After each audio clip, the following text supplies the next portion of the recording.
நாம் இன்னைக்கு பார்க்குறது கோதுமை மாவில் பிஸ்கெட்டு. குழந்தைகளுக்கெல்லாம் நீங்கள் ஸ்நாக்ஸ் டயத்துக்கு நீங்கள் இதை செய்து கொடுத்துடலாம். எண்ணெயும் நெய்யும் கலந்து மணலை பாத்திரத்தில் மணலை கொட்டி அது மேலே ஒரு ஸ்டாண்ட் வச்சு நமக்கு ரொம்ப அருமையான டேஸ்ட்டை கொடுக்கும். கடைகளில் நீங்கள் வாங்காமல் வீட்டிலே செஞ்சோங்கிற திருப்தியும் உங்களுக்கு இருக்கும். அப்போ நீங்கள் கலோரிகளும் நீங்கள் தெரிஞ்சுக்குவீங்க. எந்த அளவுக்கு இதில் நம்ம கோதுமை சேர்க்குறோம், எவ்வளவு நெய் எண்ணெய் சேர்க்குறோம், இதை எந்த அளவுக்கு சாப்பிட்ணும், எந்த அளவுக்கு குழந்தைகளுக்கு கொடுத்து அனுப்பணும் அப்படிங்கிற புரிதலுமே உங்களுக்கு கண்டிப்பாக வரும். இருக்கலாம்னு நீங்கள் கண்டிப்பாக இதை ஒரு முறையாவது செய்து பாருங்கள். ரொம்ப ஈஸியான மெத்தட் தான். இந்த பக்கம் நாங்கள் அதை சூஸ்பரி அப்படின்னு சொல்லுவோம்.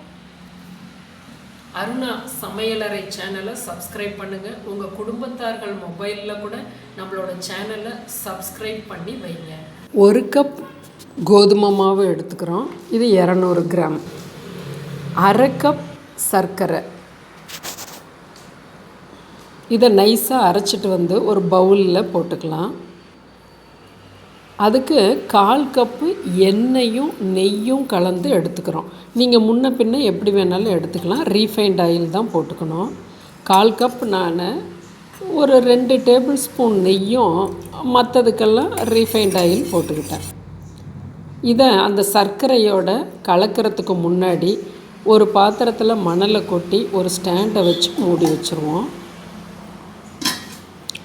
நீங்கள் இது போல் செய்து பாருங்கள். மணல் கொட்டி இப்போ அந்த எண்ணெயும் நெய்யும் கலந்த கலவையை சர்க்கரையில் போட்டு ஒரு விஸ்காலையோ மரக்கரண்டியாலேயோ கலக்கும்போது நல்ல ப்ளஃபியான ஒரு கன்சிஸ்டன்சியில் கிடைக்கும். இது போல் ஒயிட்டாக வர்ற வரையிலும் நம்ம தேய்ச்சிக்கிட்டே இருக்கணும் ஒரு 6 நிமிஷம். இப்போ கோதுமை மாவை கலந்துடுறோம். ஒரு பிஞ்சு உப்பை அப்படியே ஸ்ப்ரிங்கிள் பண்ணி விடுறோம். நல்ல கைகளால் களைஞ்சு விடுறோம். அப்புறம் இறுக்கமாக பிசைகிறோம். இப்போ பாருங்கள், இப்படி இருக்குது. நம்ம எண்ணெயோ நெய்யோ இன்னொரு 1 டேபிள் ஸ்பூன் மட்டும் ஊற்றிக்கிறோம். இந்த அளவுக்கு இருக்குது. இப்போ ஒரு தட்டில் எண்ணெய் போட்டு வச்சுக்கலாம். அந்த மணல் ஸ்டாண்டில் வைக்கிறதுக்கு ஒரு பாலிதீன் கவரில் எண்ணெயை போட்டு கொஞ்சமாக மாவு வச்சு அது மேலே ஒரு பேப்பர் போட்டு இப்போ நம்ம அந்த பூரிக்கட்டையால் தேய்க்கும்போது சரியான திக்னஸில் கரெக்டாக தேய்ச்சிக்கலாம். பாலிதீன் கவர்னால் உங்களுக்கு மேலால் கூட தெரியும்.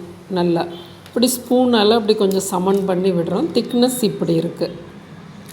இப்போ கட்டர் இருந்தால் கட்டராலேயோ இல்லை ஒரு டப்பா பாட்டிலோட மூடி ஓரத்துலலாம் அந்த பிறை போல் அப்படி இழுத்து விட்டுடலாம். அது ஒரு பிறை போல் நல்லாயிருக்கும்.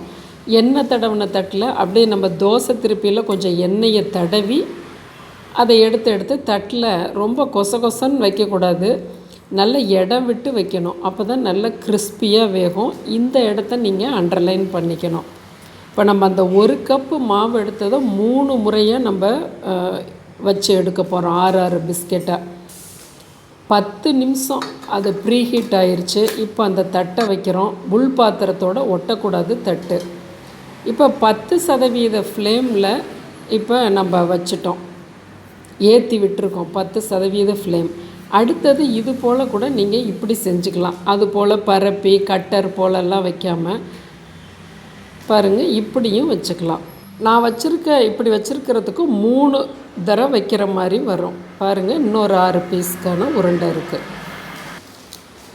10% ஃப்ளேமை இப்போ ஏற்றி விடுறோம். சிம்மிலையும் வைக்க வேணாம், முளைக்கையும் விடக்கூடாது. கரெக்டாக 20வது நிமிஷம் வாசமும் வரும். கொஞ்சம் லைட்டாக மெரூன் ஷேட் இருக்கும், எடுத்துருங்க. ஒரு 5 நிமிஷம் நீங்கள் விட்டிங்கன்னா கூட கருத்து போயிடும். பாருங்கள், இந்த அளவுக்கு இருக்கா தட்டையா? அடுத்த பேச்சு நம்ம கையில் பண்ணோம் பாருங்கள், அதை வைக்கிறோம். அது பாருங்கள் 10வது நிமிஷம் அப்படி நல்லா உப்பி இருக்கும்.